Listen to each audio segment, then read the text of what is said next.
एक बहन ने यह सवाल पूछा है। वो पूछ रही है कि हज और उम्रे पर जाने से पहले रिश्तेदारों से मिलते हैं, सारे के घरों में जाके बताते हैं जी मैं उम्रे पे जा रहा हूं, मैं हज पर जा रहा हूं, आप मुझे माफ कर दे, मैं माफी मांगने के लिए आया हूं या माफी मांगने के लिए आई हूं। तो ऐसा करना क्या हुक्म रखता है शरीयत में? देखें, शरीयत के अंदर इस चीज की बिल्कुल इजाजत नहीं है, क्योंकि जब हम अपने तमाम रिश्तेदारों के पास जाएंगे, एक एक घर में जाके ये कहेंगे मैं माफी मांगने, इसके अंदर दिखलावा आ जाता है। गोया जिसे नहीं पता मैं उसे भी बता रहा हूं कि मैं उम्रे पर जा रहा हूं, मैं माफी मांगने आया हूं, मैं उम्रे पर जा रहा हूं, मैं माफी मांगने आया हूं। ये सारा मामला अगरचे माफी के नाम पे है, लेकिन ये दिखलावे में आ जाएगा, और दिखलावे से अमल कितना ही बड़ा क्यों ना हो, जो रियाकारी के अंदर आ गया वो सारी नेकी जो है वो बर्बाद हो जाती है। इसलिए अगर माफी मांगनी हो तो ये बताना जरूरी नहीं, माफी तो आदमी बगैर उम्रे पे जाए भी मांग सकता है।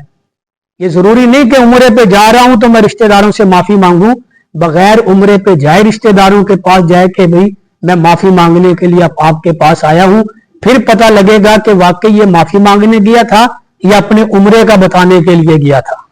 इसलिए ऐसा करना मुनासिब नहीं है कि एक मस्जिद में नमाज तरावी अदा की जा रही है, कोई दूसरी मस्जिद में जाकर नमाज तरावी पढ़ ले, तो इसमें कोई हरज तो नहीं, कोई हरज की बात नहीं है। जहां मौका मिले, जहां तरावी का वक्त हो जाए, उस मस्जिद में आप नमाज तरावी पढ़ सकते हैं। हाँ, ये है कि जिस मस्जिद में आप मुस्तकिल पढ़ रहे थे वहां कोई और सिपारा आपने सुना, जब आप आगे कहीं सफर पे गए या किसी दावत पे गए, वहां तरावी पढ़ी, उस मस्जिद में वहां सिपारा कोई और पढ़ा जा रहा था, तो आपको तरावी पढ़ना तो जो है वो मिल जाएगा, सुन्नत अदा हो जाएगी। लेकिन पूरा कुरान सुनना कि वो सिपारा रह गया जो उस मस्जिद में आप तरतीब से सुन रहे थे, पूरे कुरान को तरावी में सुनने वाली सुन्नत रह जाएगी और पूरा रमजान तरावी पढ़ने वाली सुन्नत आपकी अदा हो जाएगी। तरावी जहां चाहे आप पढ़ सकते हैं। एक दोस्त ये मसला पूछ रहे थे, सोने से वुजू किस तरह टूट जाता है? नींद जब आदमी करता है, सोता है, तो उसके आज़ाद जो है ना जिस्म के, वो ढीले हो जाते हैं। अब जब उसके आज़ाद ढीले हो जाते हैं, अब उसकी हवा खारिज हो जाए, उसे नहीं पता चलेगा आज़ाद के ढीले होने की वजह से। इसलिए शरीयत ने हुक्म लगाया कि जब नींद आ जाए तो उससे जो है वो वुजू टूट जाता है, चाहे हवा खारिज हुई हो या ना हुई हो, क्योंकि आज़ाद जो है वो ढीले हो गए। अगर बैठे बैठे सो जाए आदमी और वो गिर पड़े, और वो जैसे ही गिरे तो अगर उसने जमीन से सहारा ले लिया तो भी वुजू टूट गया, और अगर उसे वैसे ही झटका सिर्फ इस अंदाज में लगा है तो फिर वुजू नहीं टूटेगा। एक बहन ने ये सवाल पूछा है कि ये खवातीन जो बाजुओं से बाल साफ करती हैं मुख्तलिफ करीमों के जरिए, तो ये बाल साफ करना कैसा है?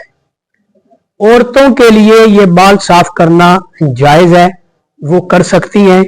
मर्दों के लिए जायज नहीं है, क्योंकि औरतों के जिस्म पर बाल एक ऐब रखते हैं, तो इसलिए वो सफाई अपनी कर सकती हैं। चेहरे पे बाल आ जाएं वो भी साफ कर सकती हैं, बाजुओं पे आ जाएं वो भी साफ कर सकती हैं, तो इसकी शरीयत ने इजाजत दी है। सऊदी अरब से एक दोस्त पूछ रहे हैं कि हम जब से सऊदी आए हैं उस वक्त से कसर पढ़ते हैं, जब हम मदीना और मक्का जाते हैं तो भी कसर पढ़ते हैं। तो अगर इनके सवाल पूछने का मकसद ये है कि ये वहां पर बतौर मुसाफिर हैं तो फिर कसर पढ़ते हैं। अगर ये सऊदीया गए हैं किसी कारोबार की वजह से और यकीनन इनकी नीयत 15 दिन से ज्यादा ठहरने की वहां होगी, तो 15 दिन से ज्यादा जिस मकाम पर ये ठहरे हुए हैं वहां पर इन्होंने कसर नहीं पढ़नी, वहां मुकम्मल नमाज ही पढ़नी है। हाँ, वहां से जब ये आगे सफर करेंगे और उस सफर में वो शरी सफर भी बनता हो और 15 दिन से कम ठहरने की नीयत हो, चाहे वो ये मक्का जाएं वहां से या मदीना जाएं, तो फिर कसर पढ़ेंगे। लेकिन जिस जगह पर ये मुकीम है सऊदीया के अंदर मुस्तकिल, जहां इनका कारोबार है, ये काम काज वगैरह करते हैं, तो वहां ये कसर नहीं पड़ेंगे, वहां पर ये मुकम्मल और पूरी नमाज पढ़ेंगे। कि अपनी जिंदगी में कुछ लोग कफन अपना तैयार करके रख लेते हैं या आबे जमजम में धो के कफन रख लेते हैं कि मुझे इसमें कफनाया जाए, तो ऐसा करना कैसा है? बिल्कुल जायज है। अगर कोई अपने मरने से पहले अपना कफन तैयार करके रख ले तो कोई हरज की बात नहीं है। जमजम में धो के रख ले तो भी कोई हरज की बात नहीं है, रख सकते हैं।